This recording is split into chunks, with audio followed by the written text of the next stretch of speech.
Hi, I'm John Stevenson, and we're going to be looking at Song of Songs, chapter 8, in our continuing study of this book.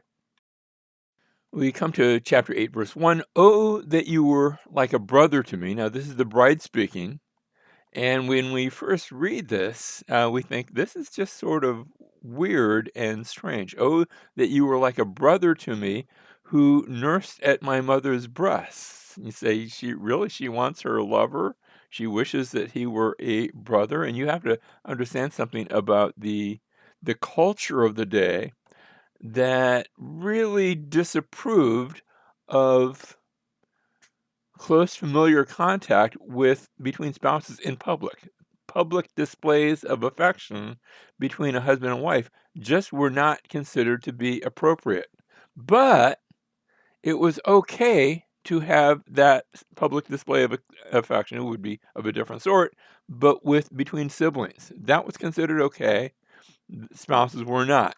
And so she's really hungering for, yes, affection, yes, displays of affection, but even in public, when she's with him in public, I wish I could just reach over and give you a hug, and I'm not allowed to do that.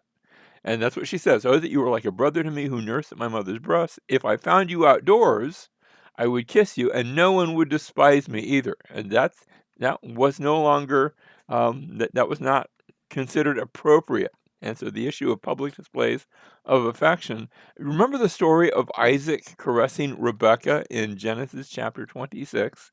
Um, and that had been one of those she's not my wife, she's my sister things that had happened earlier with Abraham.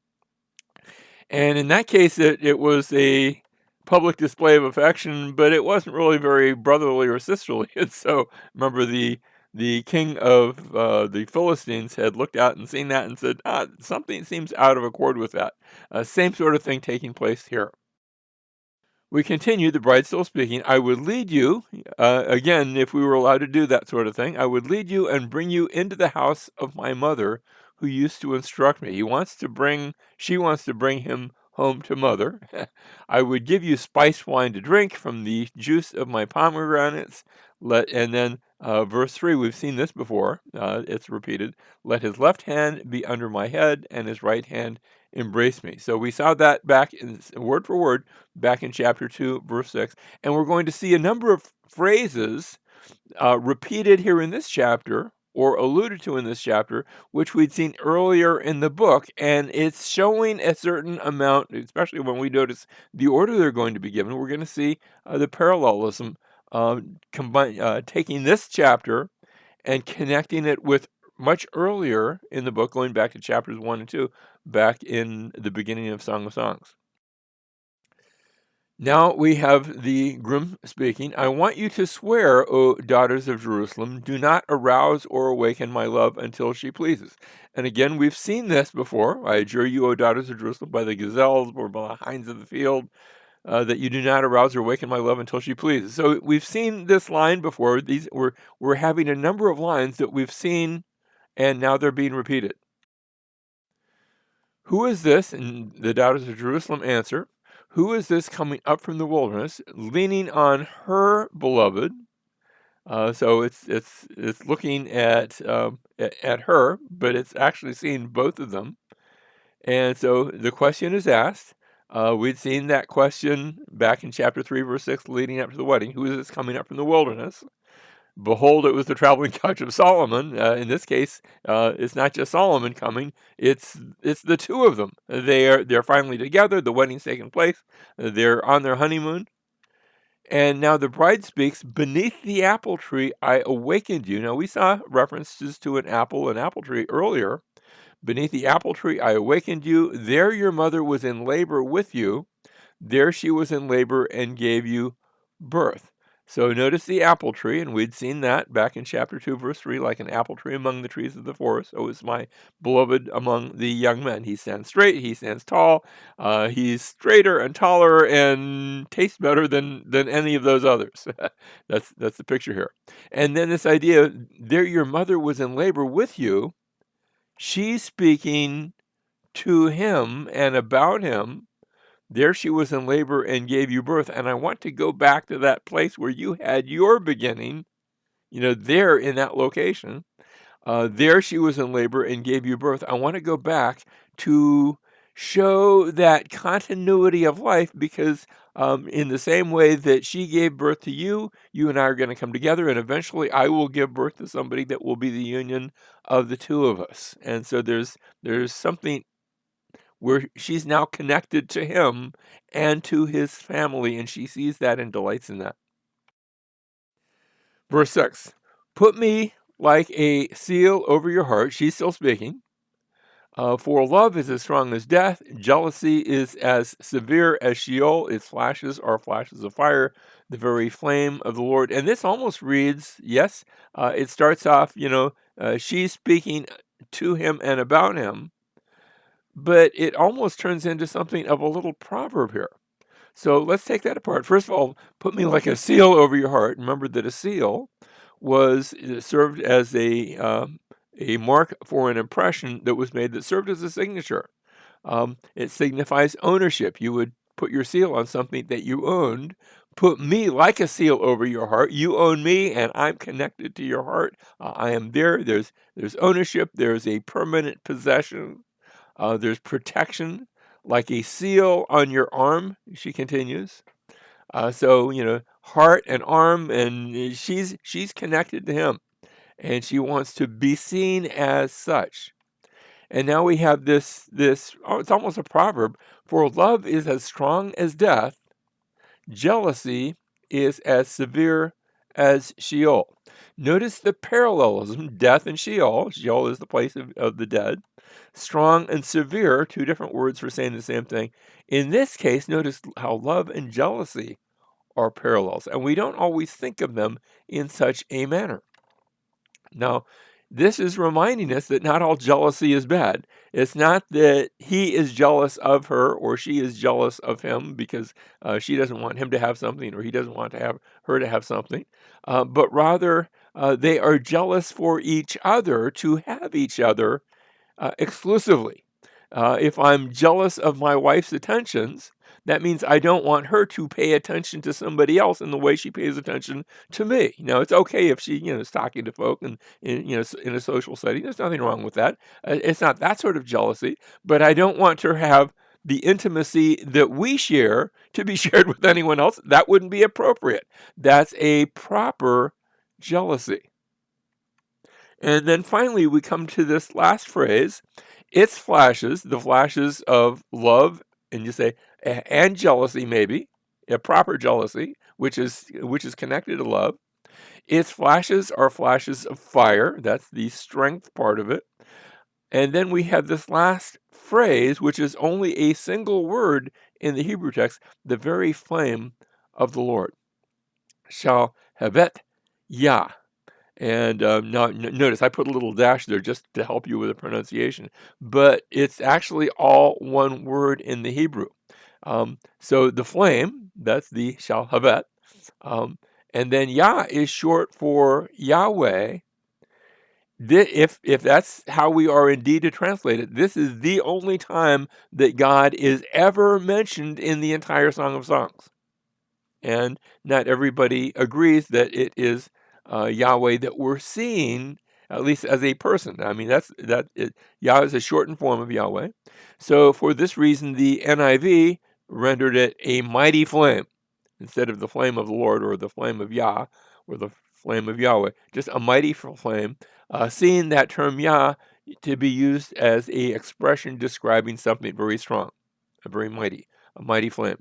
Or the King James Version, which did the same thing and rendered it a most vehement flame. Notice no mention of God there in that translation. Now, it's not that they're trying to cut God out of anything. They just didn't see, they're trying to do their best to translate it. And they're saying that's an expression describing something very strong. We might say a God-sized flame sort of idea. In the New Jerusalem Bible, they rendered it a flame of Yahweh himself. Now, here they do use the term Yahweh. Of course, they give the lengthened form, because if you heard Yah, you might not realize that that's a shortened form for Yahweh. But they're giving credence to that. Now, three different ways of translating this passage. We go on to verse 7. Many waters cannot quench love, nor will rivers overflow it. So notice here these two lines, this section, that love is a mighty flame. We saw that back in verse 6. A flame of Yahweh, a God-sized flame, however we take that. And now verse 7, many waters cannot quench love, so it's mighty enough that it cannot be quenched with water. Speaking of the endurance of love, but then we go to the next phrase, if a man were to give all the riches of his house for love, it would be utterly despised. And so here we see the value of love. You can't buy it, you can't pay for it. And indeed, the danger of love, if somebody tried to do that, that would be just ridiculous. But more than that, um, if you try to if you try to purchase love, love can cost you. Love can cost you everything. Ask somebody who's been through a divorce, what love can cost you. It's almost given in the way of a proverb. Don't try to buy it; that won't work. Love can cost you, but it's worth the journey. The ESV renders this, if a man offered for love all the wealth of his house, he would be utterly despised. Now, notice how the translation says it would be utterly despised. But to be fair, remember that in Hebrew there is no word for it. Everything is either masculine or feminine. You can have the same idea. You could call it he and you mean it, but you can't necessarily tell that just from the Hebrew text. So he would be utterly despised. It would be utterly despised. Either one works, but try them both on for size. The New Jerusalem Bible renders this: were a man to offer all his family wealth to buy love, contempt is all that he would gain. And again, the despise, the contempt, it would put him in a lower standing in the eyes of the community. This is the idea behind it. So be careful. I think the idea is be careful whom you love. We come to verses 8 and 9, and this is perhaps the most puzzling section. I know I used to look at that and I thought, why did we take a move here? Notice, we have a little sister and she has no breasts. Where did this come from? Why are we going on this journey? Is this the girl, the guy, and her little sister? Why is she even mentioned here? We had a reference to her brothers, and that actually helps us understand this passage. So what we're going to do, I'm going to back up and look at the entire book and then come back to this one verse. And when we see the entire book and its structure, I think it will help to explain very clearly. I think it's going to be very obvious what this verse is talking about. Let's go back in chapter 1, verses 1 through 4, and we've given this pattern before, but this is by way of a refresher. The king has brought me into his chambers. We saw Solomon first introduced, and then when she is introduced, she talks about how her brothers had made her caretaker of the vineyard, but she hadn't taken care of her own vineyard or of her own body. And so there was this reference to her brothers, her mother's sons, as she called them. Next, we had that phrase, he's like an apple tree. The left hand was under her head. His right hand embraces her. We saw that in chapter 2, verse 6. We saw it again just a minute ago. We're gonna come back to that. In chapter 3, she seeks him in the night, but doesn't find him, and she goes about the city, and there's that incident where she runs into the watchmen, and not a whole lot happens there, but those elements are mentioned. And then you come to the middle of chapter 3, and it's the wedding. And Solomon arises with the procession, and the wedding takes place, and you go now into chapter 4, and as you get there, chapters 4, starting in verse 8, all the way into chapter 5, verse 1, she is now called my bride. So the wedding has taken place. They are married. They're on their initial honeymoon. They're not out traveling. The honeymoon would be close to home. That's the way they did weddings back then.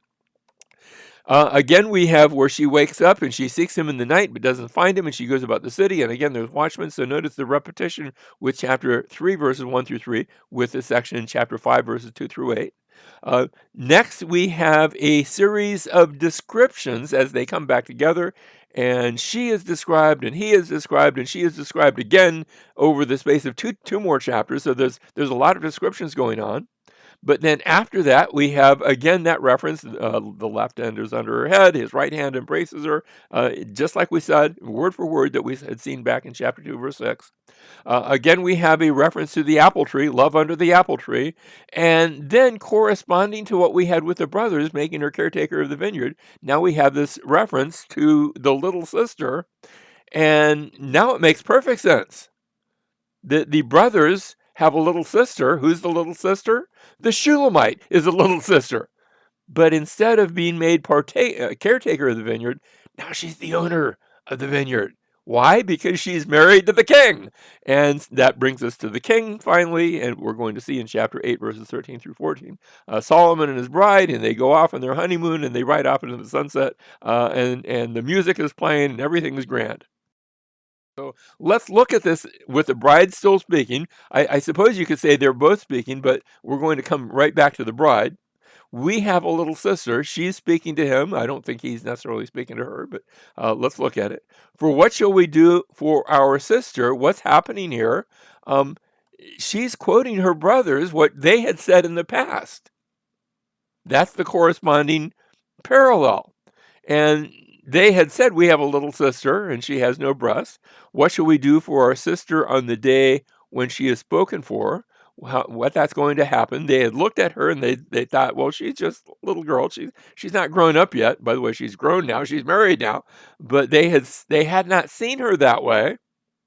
What shall we do for our sister on the day when she is spoken for? She had looked at the brothers. Well, they're sort of interfering. But now we find out their interference is actually meant for her good. Maybe it was needful, maybe it wasn't. Notice what they said. What will we do on our sister on the day when she is spoken for? Well, now she's been spoken for. Now she has been married. But they had said prior to that, if she is a wall, we will build her on her a battlement of silver.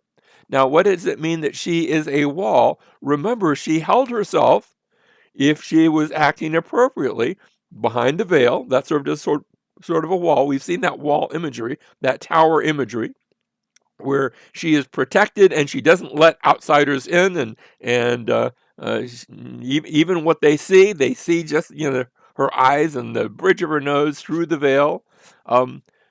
If she's a wall, that's fine. We'll build on her a battlement of silver. That would be appropriate. Um, she's got protection if she wants it. And then, but if she is a door, no, she's not supposed to be a door when she's not married yet. When she is just out there in public, she's supposed to be a wall, not a door. She's supposed to have the veil in place, keep outsiders out. But if she's a door, notice what we'll do. If she's a door, then we will barricade her with planks of cedar. We'll give her protection if she wants it. That's if she's a wall. We'll give her protection if she doesn't want it. If she's a door, we'll make sure that no outsiders go in until, now once there's a marriage, that's okay. Once Solomon has come and married her, that's fine. Go out and in, and you guys do your own thing. But prior to that, she had been carefully protected by her brothers. Whether or not she wanted the protection, that's sort of open to question. Notice the two if clauses. But this is what the brothers had as their attitude. But now that attitude can change. Look at the next verse. I was a wall. She was acting appropriately. She wasn't a door to anybody that came along. No, I was a wall, and my breasts were like towers. That was, she's thinking of her body, keeping people out. She was behind closed doors. She was behind the veil. She was behind, she was not wearing revealing clothes. She was wearing clothes that protected. And then I was a wall, but then I became in his eyes as one who finds peace. What's happening here? Well, when there's peace, you open the city gates and people are allowed to come in. And we had found shalom. We had found peace. We had found the peace of marriage. And now he's allowed to come in. Verse 11, Solomon, if there's any question who we're talking about, Solomon had a vineyard. Now remember, the word for peace is shalom. And the name for Solomon, Shalomo.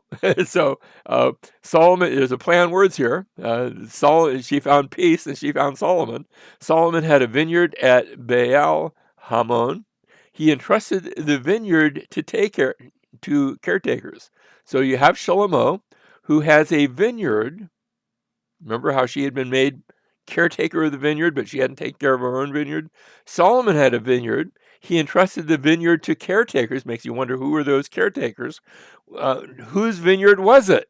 The brothers had said you have to be caretaker of a vineyard. We find out this was Solomon's vineyard.